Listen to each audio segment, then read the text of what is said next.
Oo, natigil.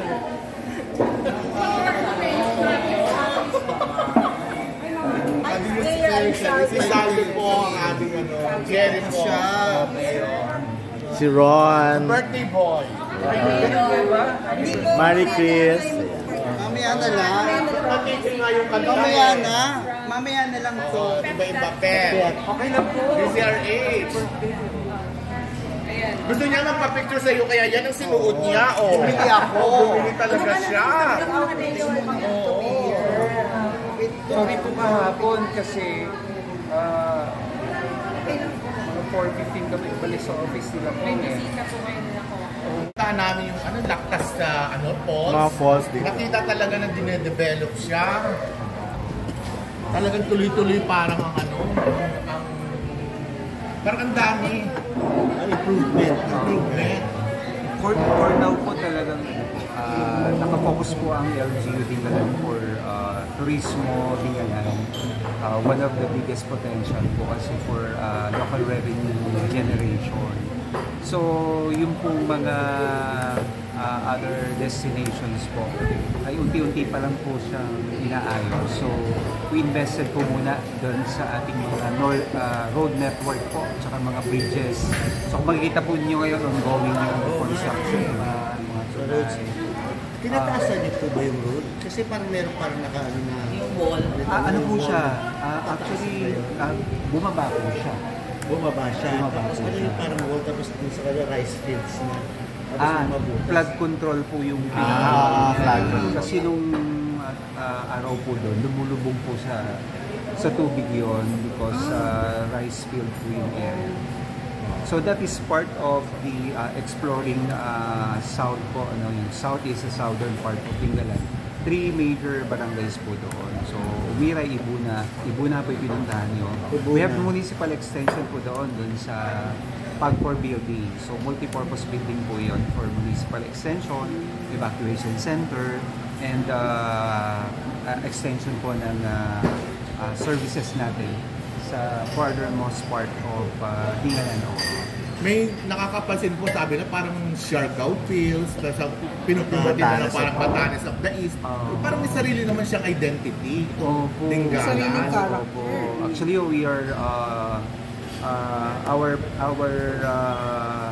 battle cry or peg is the Southeast Paradise. Southeast Paradise. So, maganda. So, napunta pa lang po kayo ng south, but if you will explore the north, kasi po meron kaming 2 package for exploring Dingalan. So go north, ito pong area na to, Central Barangays.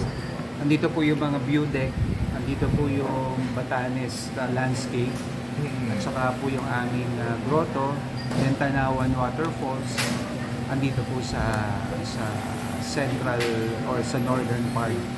So, explore south yung pong mga Lactas Falls, Abungan Falls.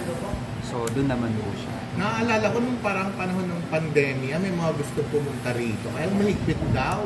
Opo, we are the second po na second to the last kasi po yung Batanes po ang talagang huli. Zero coverage. So second to the last na hindi na-invade ng COVID. Dahil sa ikpit po talaga. Kasi po we have only one entry and exit point. Yung po yung advantage. Then second po, kaya hinigpitan po namin, wala ho kaming facilities na madami when it comes to health facilities. Inaayos pa din po siya. Wala pa provincial hospital. Parang yun naging issue sa sa Siargao and even before sa Boracay, yung health hospital. Meron pong community hospital run by the provincial government, pero infirmary pa lang po siya. Parang clinic type ang status. Ngayon pa lang po inaayos yung kanyang license to operate as the level 1 hospital. Ang meron po sa Cabanatuan. That is the nearest po, Cabanatuan. PJG po ang aming Apex Hospital o yung referral hospital po namin ang PJG. Gusto kong peace and order dito.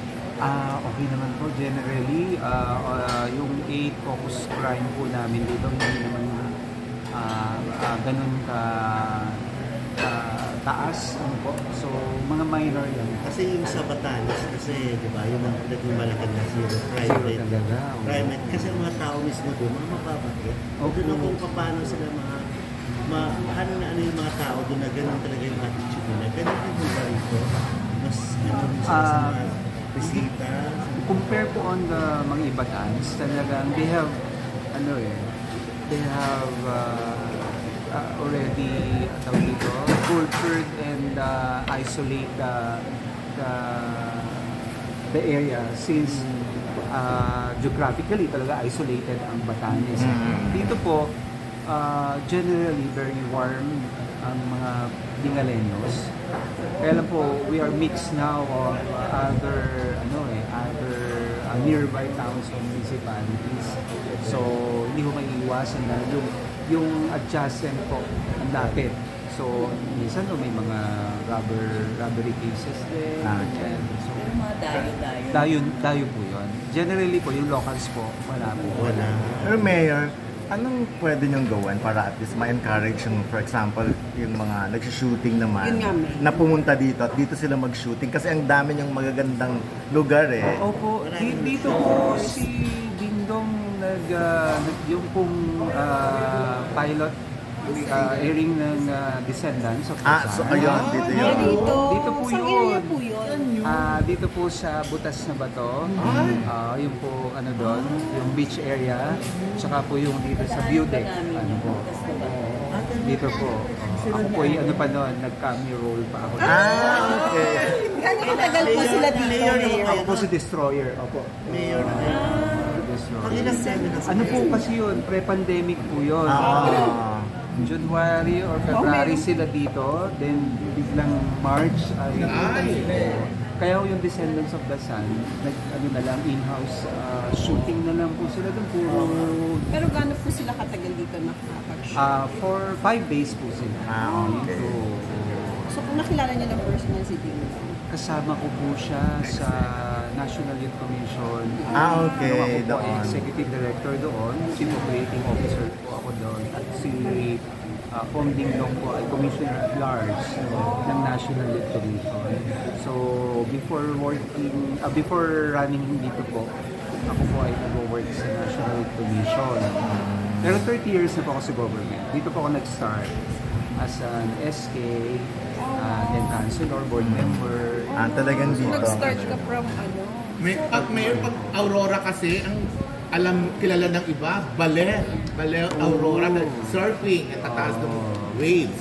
Dito ba meron ding surfing? Opo, nire-reserve po namin siya for ayaw ho namin makipagsabayan muna sa Siargao, sa La Union, sa La Union. San Juan, La Union. Para ho may ilo-look forward pang another surfing destination in the future. Kasi po pag sabay-sabay namin in-open yung destination, wala na po ilo-look forward yung other tourists. Kaya po talagang unti-unti po. So ano ngayon yung mga main na kumbaga mga turista na parang pinagmamalaki ninyo na mas puntahan ng mga Yung mga ano po talaga, waterfalls and yung aming mga viewing area po, view deck. ang gaganda. Pag napunta po kayo, tinanong ko nga po kila Ate Pilipina at kay Ate M, kung napunta na kayo dito sa northeastern Hindi part, bukas. mas ma-appreciate niyo po ang Dingalan pag nagpunta po kayo doon. Nakikita niyo po. That's the way going to Dingalan to Baler, to Isabela, Santiago, yan po. So, sinisimulan na po yung road na yun. magiging daan. Opo. Tapos sa Ibuna po yung pinuntahan nyo sa Lactas, tinitingnan, may ginagawa po mga daan pa doon. Going to Kaya mas Bulacan. maganda, Mayor, na ngayon ka namin nakausap dahil napuntahan muna namin yung Lactas at Tabungan. Opo. Mas may idea na kami. Oo. Doon po ang daan naman ng Dingalan to Bulacan. To NLEX na po pa. Yun yung sinasabi. DRT Road po sa Doña Mga Rita kailan Street. kaya yung mabubuksan? 2027 po yung full operations niya. Pero ito pong area namin naman sa pupuntahan niyo bukas po, Dingalan to Baler, 2025, next year na po. Ilang oras na lang po yung travel time if na-open na yung DRT? Malapit ang DTR na eh. From Dingalan to DRT po, 1.5, then 30 minutes naman po, Balagtas, exit po kami. Doña Remedio. Yung DRT, Doña Remedio, Diyos Trinidad, ang dami na rin mga falls, mga pinupuntahan na hindi pa masyadong na-explore eh. Pero Kasi ngayon pa lang po na-open po Oo, yung... pero yung mga taga-Bulacan kasi talagang pinagmamalaki na nila. O, punta kayo rito. Opo. So, mas lalapit pala pag ano. Pero po pag nagpunta po kayo sa tomorrow, kita niyo po yung ano... Pero ngayon nagiging Landscape. mukhang bibiglaan din galan eh. Sa Ako mga- naririnig ko. Mas marami na po ngayon pupunta na Mas mura bang magbakasyon sa... Opo, kasi po unang-una accessibility po, kung beach po ang pupuntahan din and waterfalls. Ang gaganda rin. Okay, so mag-travel na mas malayo pa to Baler to other province, other area po sa Aurora. Dingalan na po ang pupuntahan nila kasi mas malapit. Kaya ngayon, we are developing the area for mga potential destinations pa po. Talaga ngayon lang po kaming taon na to na full blush na mag-open po ng mga destination talaga.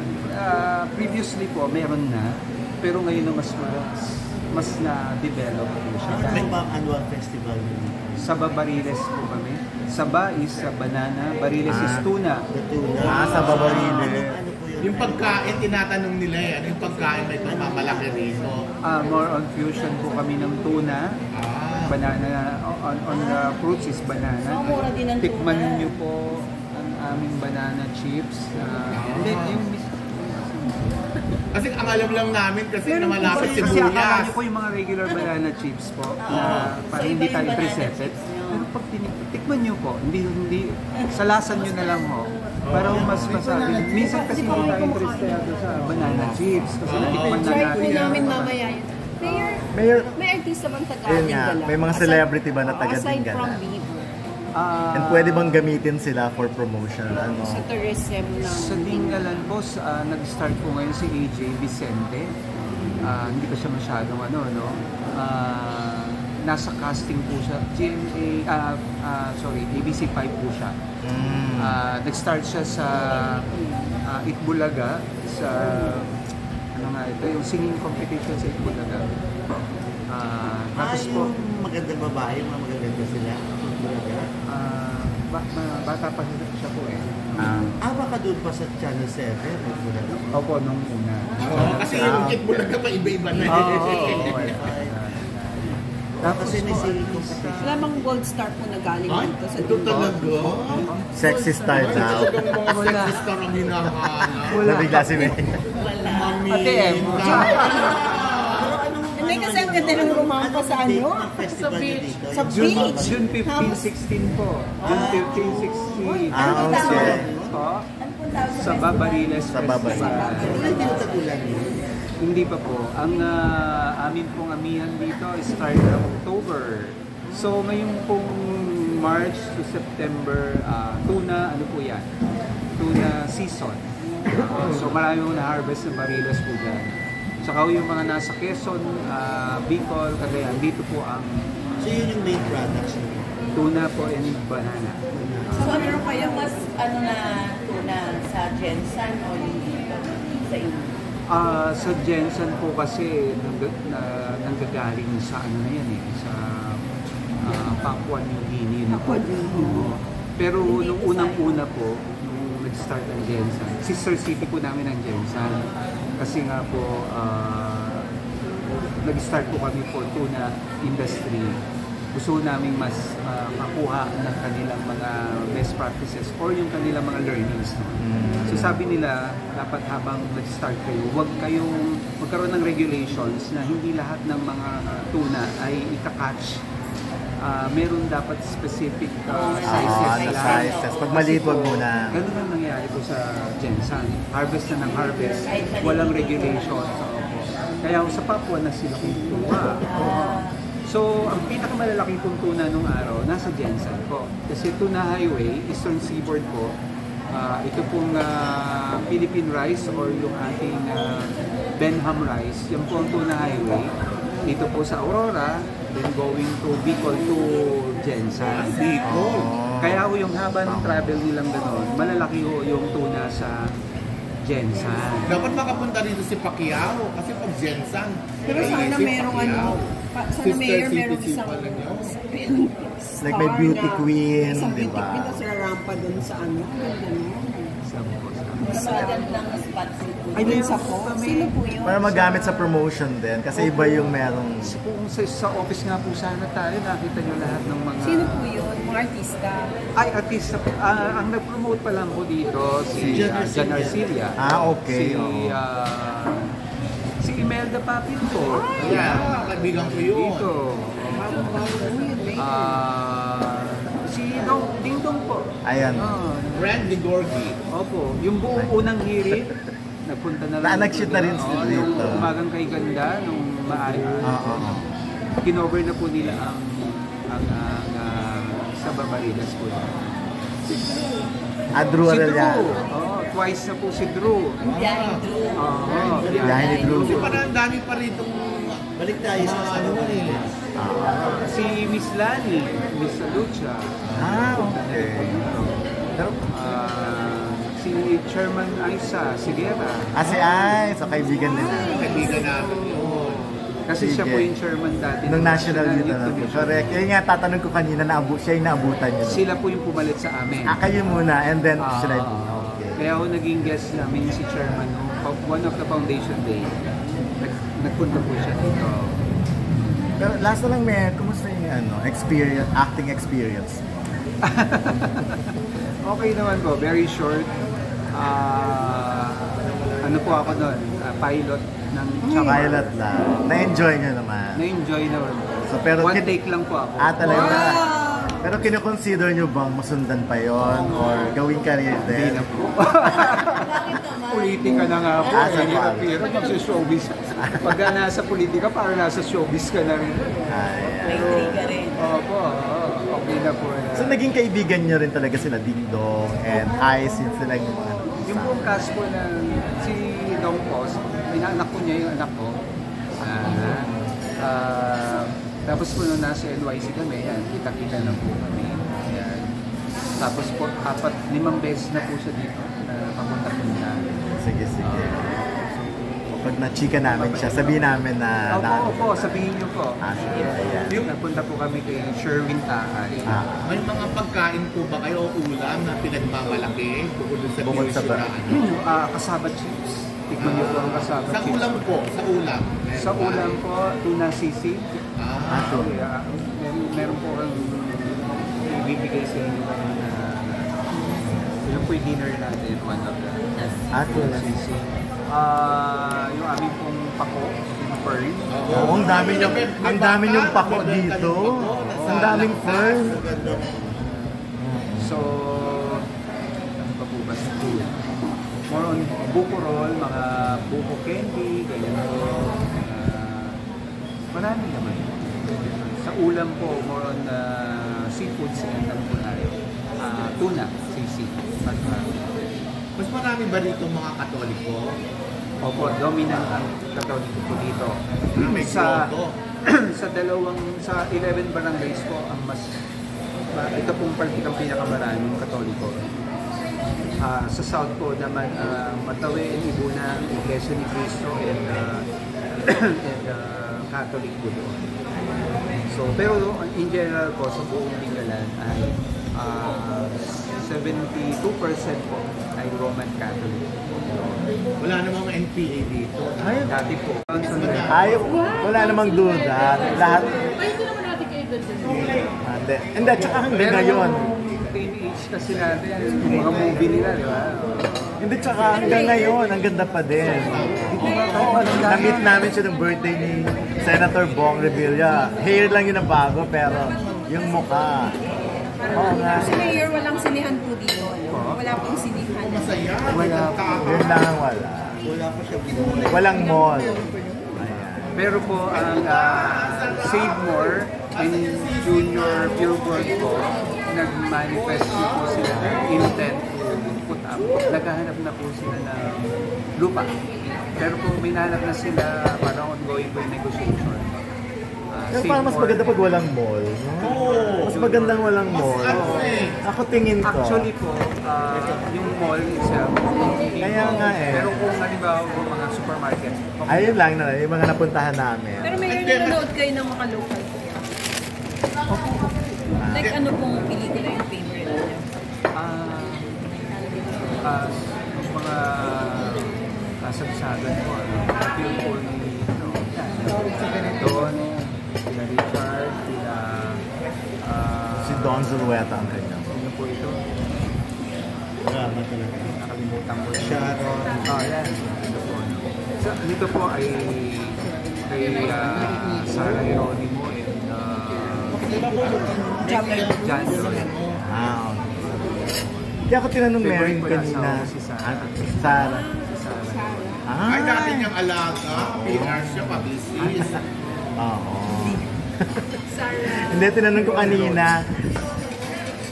yung kung paano dapat i-encourage yung mga celebrity na ay mag-shooting dito kasi may ibang province na may package talaga sila sa mga producer para may mga ganun sila eh. Ino-offer talaga nila yung lugar nila. Actually po, for now po, we don't impose any fees for shooting. Ayun nga, dapat alam nila yung ganun eh. Kasi we want really to promote po. Mayor, willing po kayo to assist them. If ever, Like pag nag-shooting. nag-interest ako, pwede ba kami mag-shooting dito? Kasi doon po, inassist po namin sila. Ayun, kasi importante din talaga na malaman nila na Kasi kahit wala ko kami imposition ng permit, imposition ng fees for permit sa kanila, yung return on investment po na yung promotion lang. yun nga eh. So zero fees walang binabayad, wala ibabayad.